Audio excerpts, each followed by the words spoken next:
mês da família, mês do lar. É bom falarmos sobre família. Você tem a sua, eu tenho a minha. Você tem seus problemas, eu tenho os meus. Né? Nós nunca tivemos uma reunião para repartir problemas de famílias, né? Mas se tivéssemos, cada vez dizer, olha, eu tenho 3, eu tenho 4.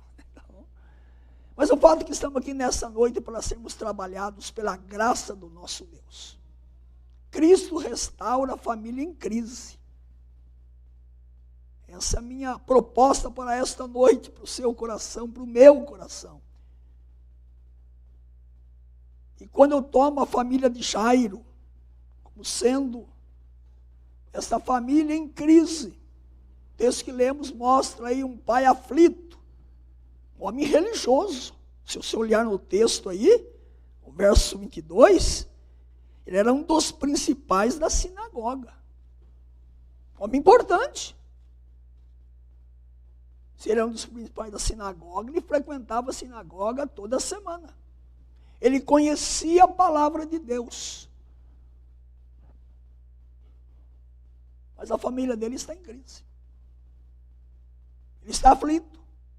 A sua filha de 12 anos está enferma. Está às portas da morte. E esse chefe da sinagoga, esse homem importante, está desesperado, está angustiado. Para mim, eu quero tomar nesta noite Jairo, sua filha, sua família, como um símbolo das nossas famílias, da sua, da minha. E o que podemos aprender do texto lido, que Deus pode ministrar o seu coração e o meu, nesse mês do lar, mês da família.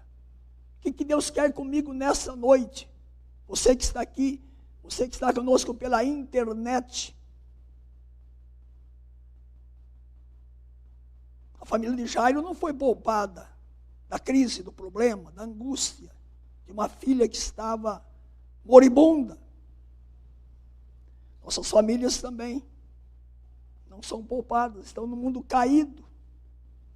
Eu quero então trabalhar nesse texto algumas verdades sobre a sua família e sobre a minha, para chegar no final e mostrar que Cristo é o restaurador da família, único. A família está enferma. Se você olhar comigo no texto aí, verso 23, veja então aí, se a filha de Jairo, isso, tinha 12 anos, estava à morte, é porque ela estava com uma doença fatal. Doença, enfermidade chegou lá. Quero tomar essa ideia no texto e falar que a família também pode estar enferma. A minha, a sua. A enfermidade pode chegar à nossa família. Não só a enfermidade física, biológica, também chega, né? Quantas famílias da igreja têm enfrentado a enfermidade física? Irmãos nossos, que sofrem. Mas eu quero caminhar numa direção diferente só da enfermidade física. Eu cheguei a pensar em algumas doenças que estão assolando a sua família, pode assolar a minha. Tem uma lista que você pode depois em casa acrescentar outras. O egoísmo. Quantas famílias que estão sendo solapadas pelo egoísmo, no lugar do altruísmo, do amor. Ressentimentos na família. Quantas famílias estão sendo bombardeadas, minadas, prejudicadas, porque há amargura, ressentimento, a ausência de perdão. São doenças piores do que uma doença física. Mágoas. Quantas famílias estão vivendo a doença da pornografia, da impureza? Famílias destruídas.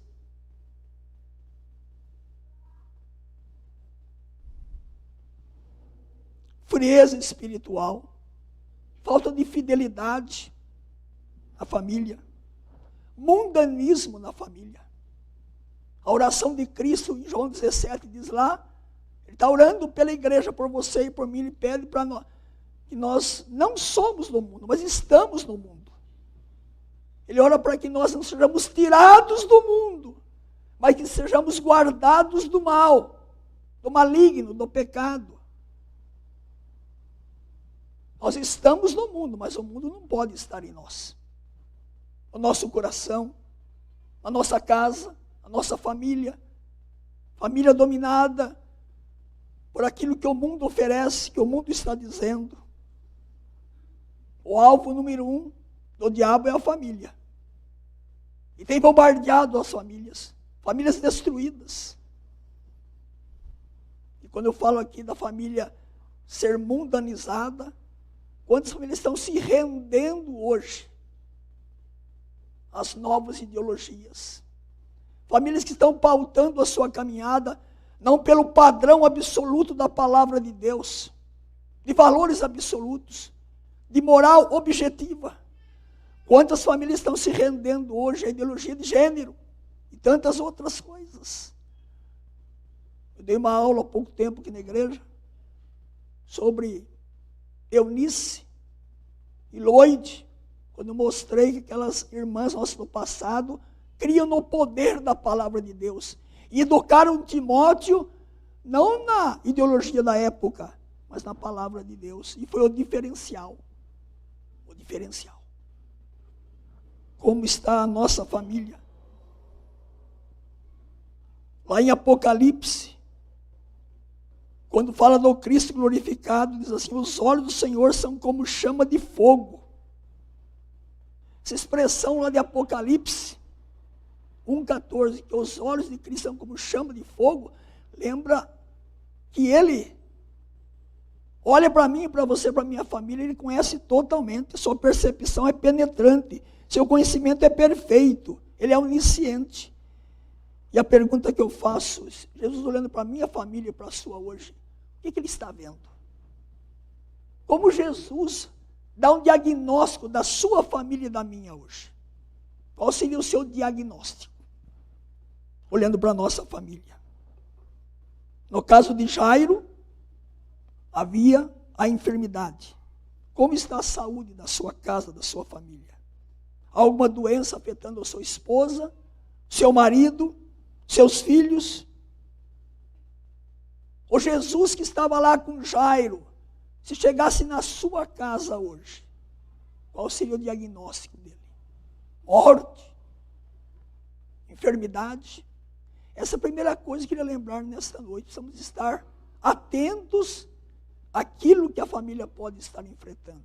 Não podemos fazer vista grossa. As doenças que podem estar solapando a sua família, a nossa família, famílias da igreja. Essa é a primeira lembrança que eu queria deixar aqui nesta hora. Mas olhando para o texto aqui, aconteceu uma segunda coisa, pior ainda do que a primeira. Se havia enfermidade lá, e pode haver enfermidade na minha casa e na sua, aconteceu a morte da menina. Pode ver o verso 35. Falava ele ainda quando chegaram alguns da casa do chefe da sinagoga, a quem disseram: tua filha já morreu. Por que ainda incomodas o mestre? Já morreu. Se há famílias que estão enfermas, pode ser que outras estejam mortas, ou coisas que morreram na família. Enquanto eu preparava essa mensagem, eu lembrei do texto de Paulo: o salário do pecado é a morte. Quando a família está convivendo com pecados, mágoas, ressentimentos, quando as doenças não são extirpadas, não são resolvidas, a morte chega. O que nós fazemos com uma pessoa doente?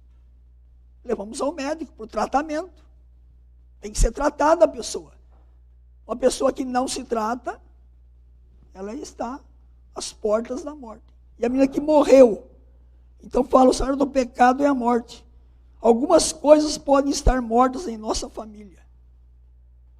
Quem sabe uma delas, ainda hoje de manhã na congregação, falei sobre algumas coisas sobre a família. E uma coisa que pode estar faltando na sua casa e na minha, é tempo para a família. Tempo. O grande escritor John Drescher, vários livros sobre família. E um dos livros dele, sobre como cuidar dos filhos, acho que dos 10 aos 14 anos, filhos adolescentes. Ele vai dizer lá o seguinte: o amor, como é que se define o amor na família? Eu te amo? Pode dizer e deve dizer. Mas dizer eu te amo, ou eu amo você, sem dedicar tempo à família, a família pode morrer. E João Dresch, no seu livro, ele diz: amor, sinal de igual, na frente, tempo. Tempo. Ele até coloca lá T maiúsculo, tracinho, E maiúsculo, tracinho, M maiúsculo, tracinho, P maiúsculo, tracinho, O maiúsculo. Quem sabe nós estamos tão congestionados com a nossa agenda. E a Assembleia não tenho tempo para estar com a família, para investir tempo na família, para estar à roda da mesa com a família, para ter comunhão na família, para ter relacionamentos, para ter momentos que podemos abrir o coração, com alegria e com choro muitas vezes, com pedido de perdão, de reconciliação, famílias que são trabalhadas pela graça de Deus.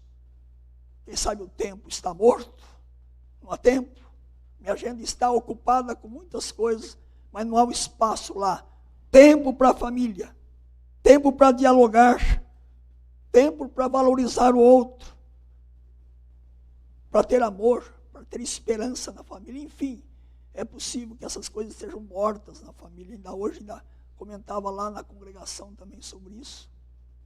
Você vai à mesa com o seu celular, você não desgruda o celular nem à mesa. Será que nem à mesa você não pode deixar de ficar clicando o WhatsApp? É tão angustiante assim. É tão necessário isso.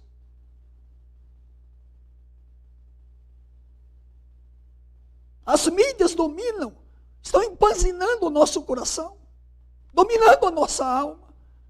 E falta tempo para se relacionar, para olhar no rosto. A família pode estar morta. Isso mata a família. Já pessoas estão até fazendo alguma estratégia para evitar isso. Fiquei sabendo de executivos estabelecer uma norma. Tem uma bacia lá, uma caixa, na hora que eles vão almoçar juntos, é obrigado a colocar o celular na caixa.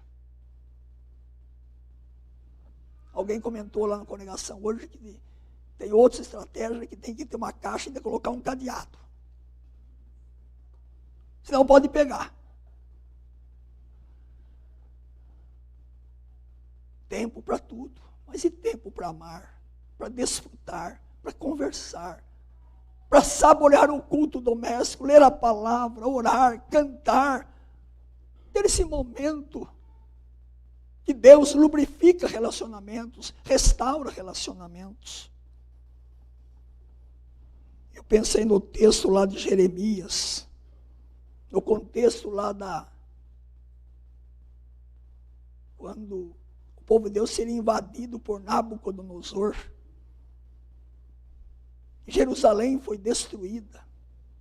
Carnificina, morte, destruição. E o profeta Jeremias vai dizer o seguinte: porque a morte subiu pelas nossas janelas e entrou em nossos palácios, exterminou das ruas as crianças e os jovens das praças. Jeremias 9:21. Fico a pensar hoje que a semelhança da hora que houve invasão de Jerusalém, destruição da cidade, das famílias, nós estamos numa avalanche hoje dos Nabucodonosores, destruidores da família, invadindo a família, matando as famílias, relacionamentos. Jesus avisou: o ladrão vem para roubar, matar e destruir. Em João 10:10. O diabo está aí. Ele vem para roubar, matar e destruir. E usa coisas que são boas. Quando eu falo aqui do celular, não estou condenando o celular.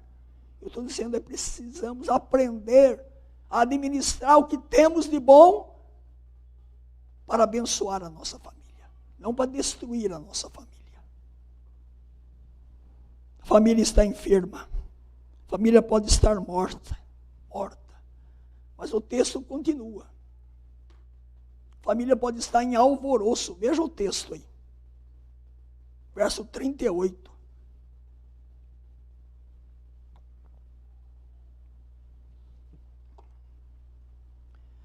Chegando à casa do chefe da sinagoga, viu Jesus o alvoroço, os que choravam e os que pranteavam muito.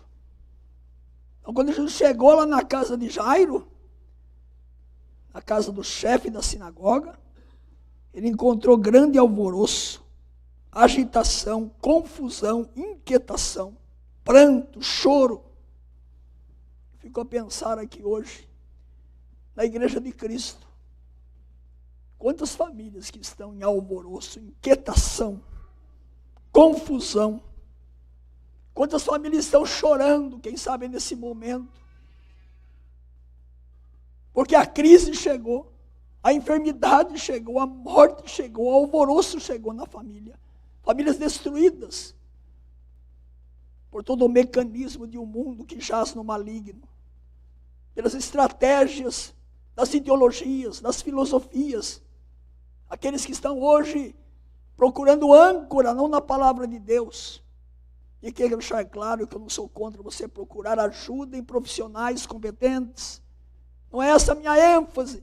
A minha ênfase é: psicólogos não vão restaurar a sua família. Psiquiatras não vão resolver o problema crônico da família. As ideologias que estão por aí não vão resolver.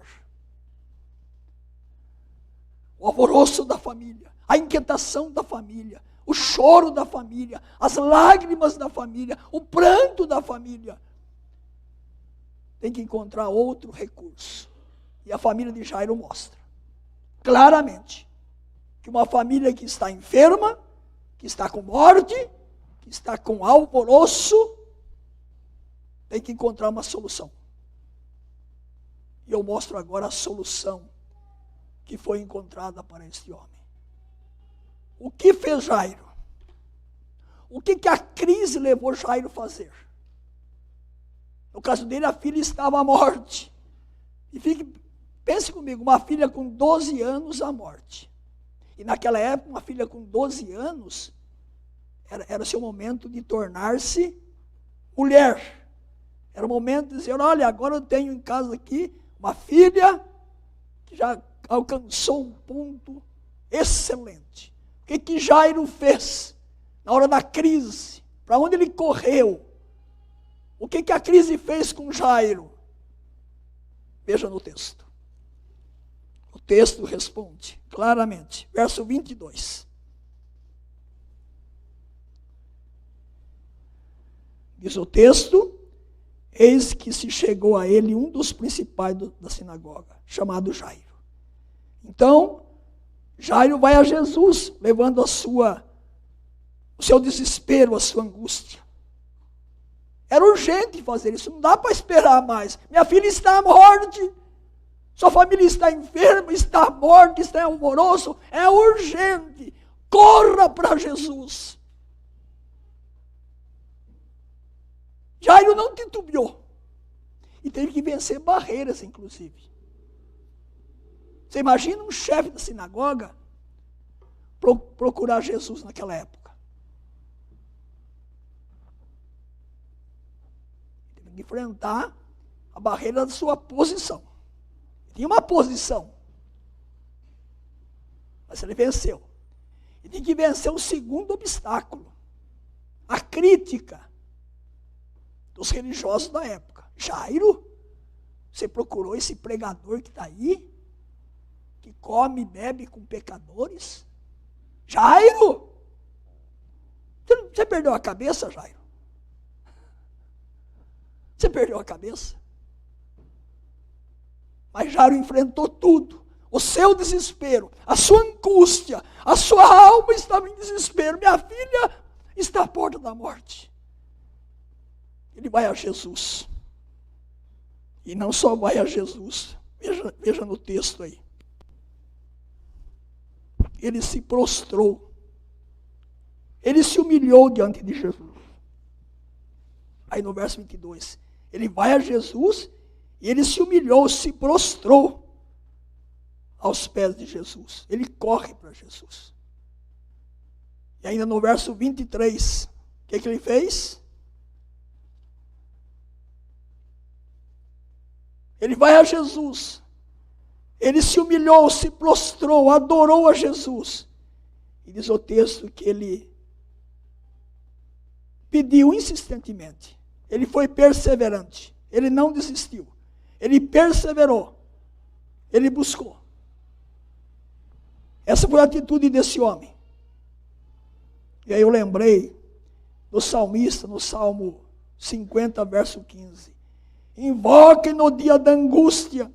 Já ele estava com angústia. Aí eu lembrei do Salmo 86, 7. No dia da angústia, clamo a ti, porque me respondes. Jairo não hesitou. Ele foi a Jesus. Ele se humilhou, ele se prostrou, adorou. E ele pediu insistentemente a Jesus. E quem faz isso, encontra o resultado. O que fez Jesus em favor do lar de Jairo? Não foram os psicólogos, não foram os psiquiatras da época, não foram os religiosos da época. Mas veja o que aconteceu. No verso 24, diz o texto aí, Jesus foi com ele. Jesus foi com ele. A primeira coisa que me marca nessa atitude de Jesus, está claro isso na atitude de Jesus, você lê os evangelhos, Jesus conhece a nossa dor. Jesus tem compaixão de nós, é misericordioso. Jesus não é insensível à minha família. Se há enfermidade, se há morte, ele é sensível. Ele sabe da minha dor, da minha angústia, do meu desespero, do meu alvoroço. E ele vai com Jairo. Esse Jesus está aqui. Ele morreu, ressuscitou e está aqui. E se você for a ele, com confiança, com fé genuína, descansar nele, suplicar a ele, ele não vai desprezar você, sua família. Não vai. Ele foi com Jairo. Verso 36. Não só foi. Veja o que ele fez com Jairo. Tinha morrido a menina. Verso 35. Mas verso 36. Mas Jesus, sem acudir a tais palavras, disse ao chefe da sinagoga: não temas, crê somente. Jesus nunca dá uma palavra para matar, mas dá para encorajar, para fortalecer.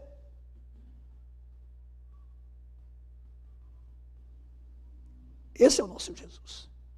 Jairo, não temas, crê somente. C.S. Lewis, ele diz que o maior obstáculo à fé não é a razão. O maior obstáculo à fé são as emoções. Quando estamos enfrentando uma situação difícil, as emoções congestionam o nosso coração, colocam dúvida em nosso coração. E aqui no caso, Jesus disse para Jairo, calma, não temas. Sua família está com problema, está enferma, tem morte. Há esperança. Há esperança. Porque Jesus vem. E vem, está presente conosco. Se você olhar no texto aí, aquela casa estava dominada por tristeza. Olhe comigo aí. Além do verso 38, diz o texto aí, chegando à casa do chefe da sinagoga, viu Jesus o alvoroço. Os que choravam e os que pranteavam muito. pessoa chegar numa casa assim, é só choro. E somado que naquela época, hoje nós não temos mais isso, né? Naquele tempo tinha as carpideiras pagas. Quantas carpideiras estavam lá pagas? Não sei. Devia ter um bom grupo lá. Chefe da sinagoga, homem importante. E aí então aquela casa estava dominada pelo choro e por aqueles que estavam chorando porque foram pagos. E nesse ambiente então Jesus chega. A vida chega diante da morte. A esperança chega diante da desesperança. O desespero encontra agora aquele que diz, calma, calma. Não temas, calma, calma. E o que Jesus faz? Veja no texto aí.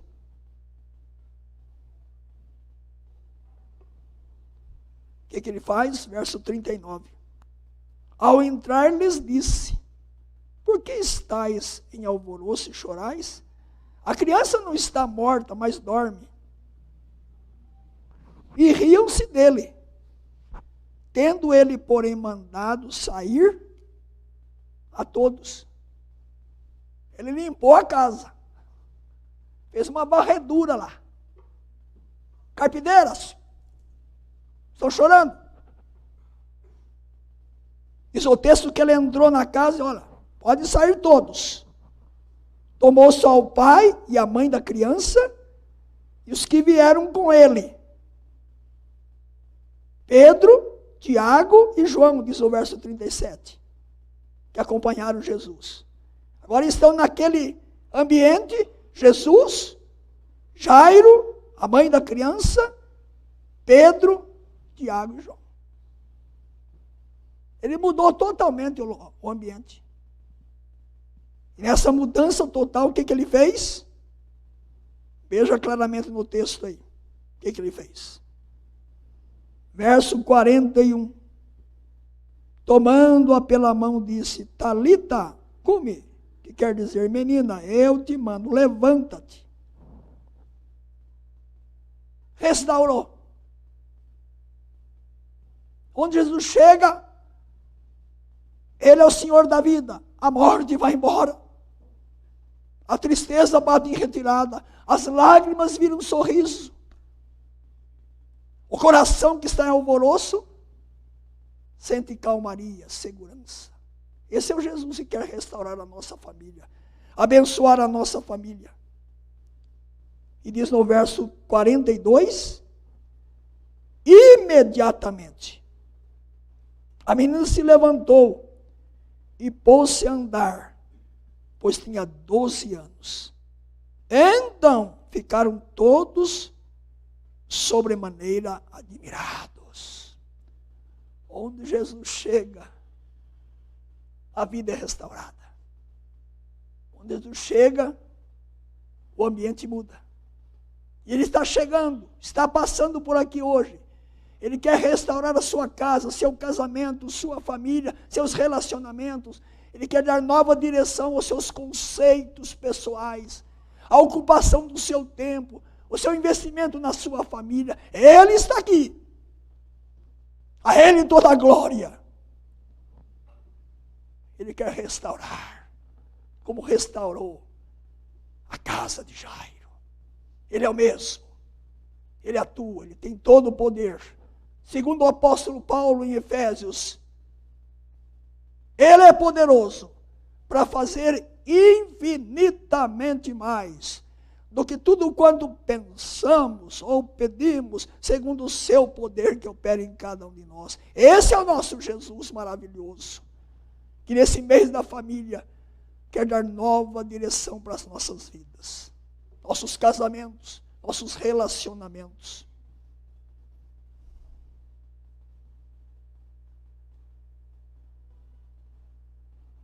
Como concluir esse sermão? Como está a sua casa, sua família? Eu não sei, mas Jesus sabe. Seus olhos de fogo estão sobre nós. Ele é onisciente. Sua percepção é absoluta. Ele está aqui hoje olhando para o seu coração, para o meu coração. Há choro, há pranto, há desespero, há enfermidade, há morte, há alvoroço. Eu não sei. Mas Ele está aqui. Como está a sua família? Enferma? Doença?